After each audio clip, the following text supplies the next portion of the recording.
একজন প্রবাসী ছেলের গার্লফ্রেন্ড হারানোর কষ্টটা যেন একটা অসম্পূর্ণ গল্পের মতো। দূর দেশে যেখানে সবকিছু অচেনা, সেখানে নিজের প্রিয় মানুষটাকে হারানো, এটা শুধু হৃদয় ভাঙা নয়, একটা গভীর একাকিত্বের শুরু। বাইরে থেকে দেখলে মনে হয় প্রবাসী ছেলেরা তো অনেক শক্ত, কিন্তু ভিতরে ভিতরে তারা ভেঙে পড়ে।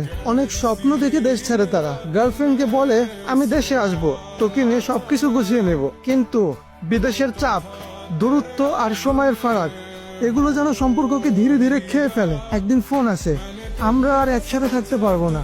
সেই মুহূর্তটা বুকের ভিতরটা যেন ছিন্ন ভিন্ন হয়ে যায়। কিন্তু কাকে বলবে এই কষ্টের কথা? পরিবারকে? তারা তো বলবে কাজে মন দে। বন্ধু বান্ধবদেরকে? তারা তো অনেক দূরে ভাই। এই একা ঘরে রাত ভর চোখের জল ফেলে তারা নীরবে কষ্ট সহ্য করে। কষ্টটা শুধু তাকে হারানোর নয়, মনে পড়ে যায় সেই স্মৃতি, মনে পড়ে যায় সেই প্রতিশ্রুতি যেখানে সে বলেছিল আমি তোমাকে ছাড়া বাঁচবো না, পৃথিবীর কোনো শক্তি আমাদেরকে আলাদা করতে পারবে না। তার সেই হাসি, ছোট ছোট মুহূর্ত।